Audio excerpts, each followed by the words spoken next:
So 9th standard students, this time quick revision for work, energy and power. ठीक है, second term का सबसे important lesson है. So let's start with it. Work. What exactly is work? जब भी कोई object पे हम फोर्स अप्लाई करते हैं और उस ऑब्जेक्ट में डिस्प्लेसमेंट होता है तो हम क्या बोलते हैं कि वहां पे वर्क हुआ है. अगर फोर्स अप्लाई करोगे और कोई डिस्प्लेसमेंट नहीं हुआ तो कोई वर्क नहीं हुआ. जैसे मान लो कि मैं कोई दीवार पे लगातार फोर्स लगा रहा हूँ, दीवार मूव नहीं हो रही, तो इसका मतलब there is no work done. जब तक फोर्स की वजह से डिस्प्लेसमेंट ना हो तब तक कोई वर्क नहीं हुआ. ठीक है. So work is a product of force and displacement. Work is a product of force and displacement. ठीक है. यहाँ पे जो वर्क है वो स्केलर क्वांटिटी है. हालांकि फोर्स और डिस्प्लेसमेंट दोनों ही वेक्टर क्वांटिटीज हैं, फिर भी वर्क स्केलर क्वांटिटी है. What is the reason? Work में डायरेक्शन क्यों नहीं है? इन दोनों में डायरेक्शन है. रीजन ये है क्योंकि ये दोनों का एक्चुअली वेक्टर्स की दुनिया में वेक्टर्स का कैलकुलेशन अलग होता है, जो हम 11th 12th में सीखेंगे. ठीक है. सो वहां पे वेक्टर्स को मल्टीप्लाई करने के लिए, दो वेक्टर्स को आपस में मल्टीप्लाई करने के लिए दो टाइप के मल्टीप्लिकेशन तरीके यूज होते हैं. एक होता है डॉट प्रोडक्ट, एक होता है क्रॉस प्रोडक्ट. ठीक है. तो उसी डॉट प्रोडक्ट की वजह से जो रिजल्ट आता है वो हमेशा स्केलर होता है. क्रॉस में it is a vector resultant. तो यहाँ पे क्योंकि work is a dot product of force and displacement, इसलिए यहाँ पे जो रिजल्टेंट है that is work is a scalar quantity. ठीक है. ये जो डॉट और क्रॉस प्रोडक्ट के बारे में है तुमको ज्यादा डिटेल 11th स्टैंडर्ड पे. Let's see. So it is a scalar quantity. Unit, the SI unit of work is joule. CGS unit is erg. What is the relation? 1 joule is equal to 10⁷ erg. ठीक है. इसके बाद है work can be positive, it can be negative and it can even be zero. हालांकि हमारा work scalar quantity है पर फिर भी वो नेगेटिव भी हो सकता है. देखते हैं कैसे. अगर सपोज कोई ऑब्जेक्ट पे मैं फोर्स लगा रहा हूं और उसी डायरेक्शन में डिस्प्लेसमेंट हुआ, जिस डायरेक्शन में फोर्स लगाया उस डायरेक्शन में डिस्प्लेसमेंट हो रहा है ऑब्जेक्ट में, तो वर्क को पॉजिटिव माना जाएगा. सिर्फ वही नहीं, अगर सपोज कि हम कोई ऑब्जेक्ट पे फोर्स लगा रहे हैं और उस फोर्स की वजह से सपोज ऐसा एक डिस्प्लेसमेंट हो रहा है. सपोज इस टॉय कार और उसको एक रस्सी बांध के और खींची जा रही है इस डायरेक्शन में, पर फिर भी डिस्प्लेसमेंट ये डायरेक्शन में हो रहा है, तभी भी वर्क जो है वो पॉजिटिव माना जाएगा, क्योंकि जो एंगल है it is less than 90 degree. Rules के हिसाब से, जो वेक्टर का जो डॉट प्रोडक्ट है उसके हिसाब से, if the angle between the two vectors, force और displacement के बीच का एंगल अगर less than 90 है, तब भी जो उस सिचुएशन में जो वर्क होता है वो क्या रहेगा? वो पॉजिटिव होगा. So for theta less than 90, for non zero F and S, obviously ये दोनों जीरो नहीं होने चाहिए. अगर एक भी क्वांटिटी जीरो हुई फोर्स और डिस्प्लेसमेंट में से तो वर्क जीरो हो जाएगा. पॉजिटिव अगर हमको वैल्यू चाहिए तो ये एफ और एस नॉन जीरो होने चाहिए. और एक और कंडीशन क्या है? Theta should be less than 90 degree. The angle between force and displacement should be less than 90 degree. Next is negative work कब हो सकता है? इसी का opposite. For non zero force and displacement obviously, और theta should be greater than 90 degree. इसका example कैसे लेंगे? अगर सपोज कि कोई बहुत बड़ी गाड़ी है, सपोज कोई बुलडोजर है और उस बुलडोजर को वो अपने स्लोप के हिसाब से वो यहाँ मूव कर रहा है. ठीक है. और एक उस बुलडोजर पे रस्सी बांध दी गई है और एक बच्चा ऐसे खींच रहा है, तो ये हुआ उसके फोर्स का डायरेक्शन, लेकिन बुलडोजर स्लोप की वजह से यहाँ जा रहा है. So what is the angle between force and displacement? This is greater than 90 degree. पर ऐसे में वर्क क्या होगा? नेगेटिव. या फिर एक और केस में work done by any in any moving object due to frictional force. कोई ऑब्जेक्ट आगे मूव कर रहा है, फ्रिक्शन पीछे लग रहा है, 180 डिग्री का एंगल होगा, ग्रेटर देन 90 डिग्री. ठीक है ना. तो जब भी थीटा ग्रेटर देन 90 होगा, in that case also work is negative. So theta less than 90 में वर्क पॉजिटिव होता है, ग्रेटर देन 90 में वर्क नेगेटिव होता है. और जीरो कब होगा? When force is zero, either force is zero और डिस्प्लेसमेंट इज जीरो, दोनों से कोई एक जीरो रहेगा, तब भी हमारा वर्क जीरो हो जाएगा. या फिर एक और special case, when the theta is exactly equal to 90 degree. अब ये कैसे हो सकता है? ये कब हो सकता है? सपोज एक प्लैनेट है, सपोज सन है और सन के अराउंड में अर्थ घूम रहा है. ठीक है. सो वो क्यों घूम रहा है? Because of one attraction, that is a gravitational force of attraction towards the centre. और ये फोर्स का डायरेक्शन, लेकिन डिस्प्लेसमेंट का डायरेक्शन कैसा है? टैंजेंशियल.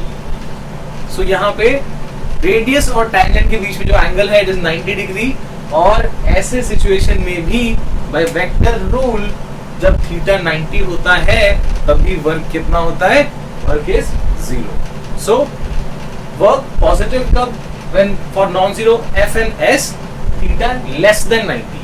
वर्क नेगेटिव कब, for non zero F and S theta greater than 90.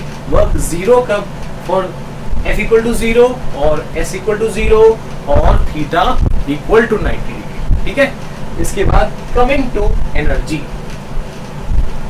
कोई भी वर्क करने के लिए एनर्जी की रिक्वायरमेंट है, बिना एनर्जी के वर्क नहीं हो सकता. ठीक है, so energy is required for doing work. अगर सपोज कहीं पे 10 जूल का वर्क करना है तो 10 जूल की एनर्जी भी वहां पे रिक्वायर्ड होगी वो वर्क करने के लिए. सो वर्क एनर्जी इक्विवेलेंट है वैसे, ठीक है ना. So what exactly is energy? Energy is a capacity to do work. Energy is a capacity to do work. ठीक है, इसका तो अगर ऐसा इक्विवेलेंस है तो क्वांटिटीज भी, इसका यूनिट भी, यानी this is also scalar quantity, और इसका भी यूनिट जूल और अर्ग ही है. ठीक है, example of energy, light energy, sound energy, heat energy. ठीक है, mechanical energy, chemical energy, okay, kinetic energy, potential energy, muscular energy, बहुत सारी टाइप ऑफ एनर्जी हो सकती है. ठीक है, न्यूक्लियर एनर्जी इवन. ठीक है, ओके, कमिंग टू दो बहुत इंपॉर्टेंट टॉपिक्स हैं इस एनर्जी वाले में. इसके लिए ऑलरेडी मैंने डिटेल वीडियो हमने क्रिएट किए हैं पूरे लेसन के. ठीक है, तो ये जो डिटेल है अपन वहां देख सकते हैं, लेकिन अभी मैं स्टेटमेंट यहाँ पे डिस्कस कर लेता हूँ. Law of conservation of energy. Law of conservation of energy क्या कहता है?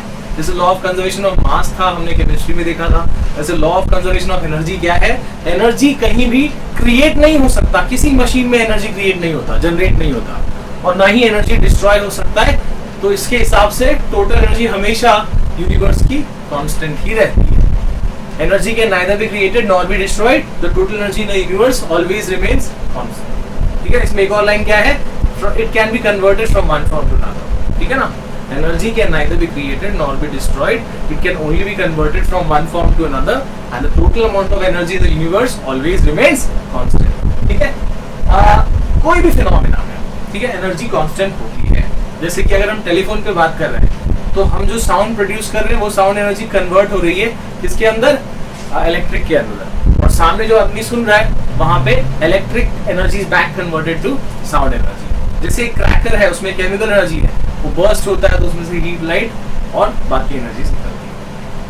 ठीक है, दूसरा, अगर हम ये सोचते हैं कि भाई जनरेटर इलेक्ट्रिसिटी जनरेट करता है, तो ऐसा बिल्कुल नहीं है. बिकॉज जनरेटर क्या कर रहा है? पानी के अंदर जो पोटेंशियल एनर्जी है वो हाइट पे प्लेस्ड है. तो will see what exactly is potential energy. Potential energy convert हो रही है, पानी गिर रहा है और वो काइनेटिक में कन्वर्ट हो रहा है, उससे वो रोटेशन क्रिएट हो रहा है और उस रोटेशन से इलेक्ट्रिसिटी जनरेट हो रही है. यानी कि potential converted to kinetic, kinetic converted to mechanical, और मैकेनिकल एनर्जी जनरेटर में इलेक्ट्रिक में कन्वर्ट हुई है. So it is only conversion of energy.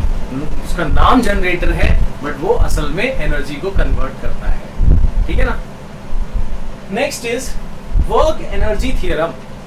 अभी हमने देखा था कि वर्क एनर्जी क्या है? इक्विवेलेंट है. तो यानी कि अगर कहीं पे, अगर किसी ऑब्जेक्ट में मैं वर्क करता हूं तो वो वर्क उसके अंदर एनर्जी के फॉर्म में ट्रांसफर हो जाती है. जैसे मान लो एक ऑब्जेक्ट है मूविंग, ऑलरेडी मूव कर रहा है, अगर मैंने उसके ऊपर वर्क किया, उस पर फोर्स अप्लाई किया, तो क्या होगा? उससे अगर उस सेम डायरेक्शन में फोर्स अप्लाई किया तो उसका जो एनर्जी है, kinetic energy, it will increase. ठीक है ना. कहीं भी आगे हम यहाँ पोटेंशियल काइनेटिक देखने वाले हैं, बट ये चीज याद रहे कि कहीं भी जितना हम किसी ऑब्जेक्ट पे जितना हम वर्क करेंगे उतनी एनर्जी उसके अंदर ट्रांसफर होगी. ठीक है, जैसे कि इसका ही उल्टा हमने देखा था, जितना अगर वर्क करना है उतनी एनर्जी रिक्वायर्ड है वो वर्क करने के लिए. ठीक है, एग्जैक्टली वैसे ही अगर किसी ऑब्जेक्ट पे हम वर्क करते हैं तो वो वर्क उसके अंदर एनर्जी के फॉर्म में ट्रांसफर हो जाती है. ठीक है, next is, so that is work energy theorem. ठीक है, next is and work energy theorem के हिसाब से एक चीज और, वर्क एनर्जी थ्योरम के हिसाब से एक दो फॉर्मूलाज हम यहाँ पे यूज कर सकते हैं फॉर न्यूमेरिकल्स. एक, work done is equal to increase in potential energy. Potential का फॉर्मूला mgh है, so that will be mgh2 minus mgh1, final potential energy minus initial potential energy, यानी कितना हमने ट्रांसफर किया है एनर्जी वो पता चलेगा और एग्जैक्टली उतना ही वर्क किया गया होता है। अगर किसी ऑब्जेक्ट पे जो ऑलरेडी मूविंग है, काइनेटिक एनर्जी है, उस पे वर्क करते हैं तो वो उसके काइनेटिक एनर्जी को बढ़ाएगा, उसके हिसाब से it should be half mv square v2 square minus half m v1 square. ठीक है, ये दो फॉर्मूलाज हम न्यूमेरिकल्स में कहीं अगर यूज हो तो वहां कर सकते हैं। ठीक है, coming to potential and kinetic energy, जो कि मैकेनिकल एनर्जी के टाइप है किसी भी मटेरियल में। ठीक है, जनरली दो टाइप की एनर्जीज होती है, पोटेंशियल और काइनेटिक, इनको कंबाइनली मैकेनिकल एनर्जी कहा जाता है। पोटेंशियल एनर्जी क्या है? इट इज, इससे एक टर्म याद रखो स्टोर्ड, और काइनेटिक से एक टर्म याद रखो मूविंग। यानी अगर कोई ऑब्जेक्ट कहीं पे प्लेस्ड है, रुका हुआ है, और तो उसके दो रीजंस की वजह से, उसकी पोजीशन या कॉन्फ़िगरेशन की वजह से जो एनर्जी स्टोर्ड है, that is called potential energy, it is a stored energy. जैसे मान लो कोई ऑब्जेक्ट है, ग्राउंड लेवल पे रखा गया है, उसको लिफ्ट करके हम एक हाइट तक ले आते हैं। ठीक है, तो उसमें कौन सी एनर्जी भर गई? हमने उसकी पोजीशन को चेंज किया। ठीक है, उसमें कौन सी एनर्जी भर दी? That is potential energy. ठीक है, so this is due to change in position. ठीक है, हमने क्या किया है, वर्क कहाँ किया इसको लिफ्ट करने में? हमने सपोज इसको ग्राउंड लेवल से लिफ्ट करने में, क्योंकि ऑलरेडी इसके ऊपर एक फोर्स लगा है ग्रेविटेशन, उसके खिलाफ हमने एक फोर्स लगाया और हमने इसको हाइट जितना डिस्प्लेसमेंट दिया, तो इसमें जो एनर्जी भरी है that is mgh। The derivation, इसका डेरिवेशन हमने ऑलरेडी एक वीडियो में क्रिएट किया हुआ है, जो डिटेल वीडियो है उसमें आप देख सकते हैं। ठीक है, सो इस ऑब्जेक्ट में इसको लिफ्ट करने में हमने फोर्स भी अप्लाई किया और इसमें हमने डिस्प्लेसमेंट भी दिया, यानी there is work done. Suppose 10 joule का वर्क डन हुआ है इसमें, तो यानी इसके अंदर कितनी एनर्जी भर गई है यहाँ पे? 10 जूल की। So this is energy due to change in position, this is potential energy due to position. ठीक है, और इसका फॉर्मूला होगा mgh। ठीक है, तो यहाँ पे दिखाया गया। कॉन्फ़िगरेशन के चेंज करने से भी एनर्जी भर सकती है, उसको भी हम पोटेंशियल एनर्जी ही कहते हैं। फॉर एग्जाम्पल, अगर मान लो जो तीर धनुष होता है, बो एंड एरो जिसको हम कहते हैं, उसमें जब हम तीर लगा के उसको हम स्ट्रेच करते हैं उस धनुष के थ्रेड को, तो उसमें हम उसके शेप को चेंज करके उसमें restoring force and all that we know. ठीक है, उसके शेप को चेंज करके हम उसके अंदर एनर्जी भर रहे हैं, एंड जब उसको रिलीज करेंगे तो वो एनर्जी हमको काइनेटिक के फॉर्म में दिखेगी। ठीक है, सो जो हमने स्ट्रेच करके अचीव किया that is energy due to change in configuration, ये भी स्टोर्ड एनर्जी में ही आता है, यानी पोटेंशियल एनर्जी में ही आता है। Kinetic energy is the energy possessed by body by virtue of its motion. ठीक है, इसमें कोई भी ऑब्जेक्ट जिसका मास है और जो मूविंग है, उसमें हाफ mv स्क्वायर बराबर काइनेटिक एनर्जी होती है। ठीक है, and coming to commercial units of energy. ठीक है, कमर्शियली एनर्जी का जो इलेक्ट्रिक एनर्जी का यूनिट है, ठीक है, वो क्या है? उसको यूनिट कहते हैं या फिर किलोवाट आवर। ये कैसे हुआ? एनर्जी, वी नो दैट वहां पे हमको एक पावर का फॉर्मूला है, power is equal to energy upon time. So energy हो जाएगा पावर इनटू टाइम, एनर्जी हो जाएगा पावर इनटू टाइम, और पावर को अगर किलोवाट में और टाइम को अगर आर में पुट करें तो ये किलोवाट आर जो है वो एनर्जी का यूनिट होगा। ठीक है, तो किलोवाट आर इलेक्ट्रिक एनर्जी को, जो हमारे घरों में बिजली का बिल आता है उसमें जो यूनिट लिखा होता है कि हाँ हमने इतना यूनिट कंज्यूम किया है, that is nothing but that kilowatt hour. और रिलेशन क्या है? 1 यूनिट या 1 किलोवाट आवर, जूल कितना जूल होता है वो? 3.6 10⁶ जूल। ठीक है, हम वो रिलेशन फाइंड भी कर सकते हैं। Next is power. पावर क्या है? अब वर्क मान लो कहीं भी सेम अमाउंट ऑफ वर्क, दो चीजें सेम अमाउंट ऑफ वर्क कर सकती हैं। ठीक है, लेकिन दोनों का पावर अलग अलग हो सकता है। जैसे मान लो दो मशीनें हैं। ठीक है, एक मशीन है जो 100 पेपर कट करती है, या मान लो प्रिंट करती है, 100 पेपर प्रिंट करती है 1 आवर में, इनफैक्ट 1 मिनट में। ठीक है, 100 पेपर प्रिंट करती है, और दूसरा मशीन है जो 1 मिनट में 500 पेपर प्रिंट करती है। तो ऑब्वियसली इसमें थोड़ा ज्यादा एनर्जी भी कंज्यूम होगा और थोड़ा सा पावरफुल मशीन होगा ये, यानी जो कम टाइम में उतना ही वर्क करके हमको अगर दे रहा है तो वो ज्यादा पावरफुल डिवाइस हुआ। ठीक है ना, जैसे अभी सपोज दो टाइप के एक ही कंपनी का एक ही टाइप सपोज एलईडी बल्ब्स है, और एक जो ज्यादा लाइट थ्रो कर रहा है, एक जो कम लाइट थ्रो कर रहा है, तो जो ज्यादा लाइट थ्रो कर रहा है वो क्या है, वो ज्यादा पावर वाला होगा, बिकॉज वो पर सेकेंड ज्यादा इलेक्ट्रिक एनर्जी यूज भी कर रहा होगा। ठीक है, सो what exactly is power? It is the rate at which work is done, कितना तेजी से वर्क हो रहा है, सो वर्क अपॉन टाइम। ठीक है, so what will be the SI unit? इसका यूनिट होता है वैट, और कमर्शियल यूनिट इसका किलोवाट है, दैट इज 1000 वैट। और एक और बहुत इंपॉर्टेंट, बहुत ही पॉपुलर कमर्शियल यूनिट है, दैट इज हॉर्स पावर, जो गाड़ियों में या जो मशीनरीज में हम ये यूनिट यूज करते हैं। 1 हॉर्स पावर इज 746 वैट। ठीक है, दिस इज ऑल्सो स्केलर, तीनों स्केलर क्वांटिटीज हैं। ठीक है, क्योंकि यहाँ भी वर्क अपॉन टाइम में ये दोनों चीजें स्केलर है, तो पावर भी स्केलर क्वांटिटी होगा।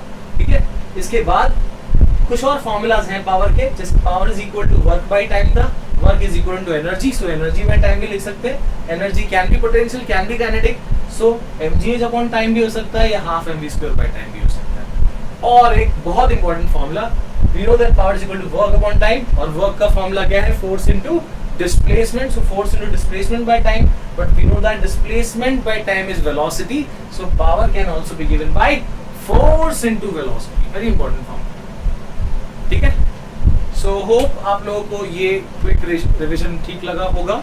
अगर इसके जो आपको डिटेल्स कुछ चाहिए होंगे, कोई डेरिवेशंस एंड ऑल, ठीक है, तो वो आप जो डिटेल्ड मैंने वीडियो क्रिएट करी है इस लेसन के ऊपर, उसमें देख सकते हैं। ठीक है, and if you really like the video, you can subscribe and for more videos. और अगर आप लोगों को कोई डाउट है तो आप नीचे कमेंट सेक्शन में दे सकते हैं, मैं उसके ऊपर कोशिश करूंगा आपको रिप्लाई करने की। ठीक है, थैंक यू।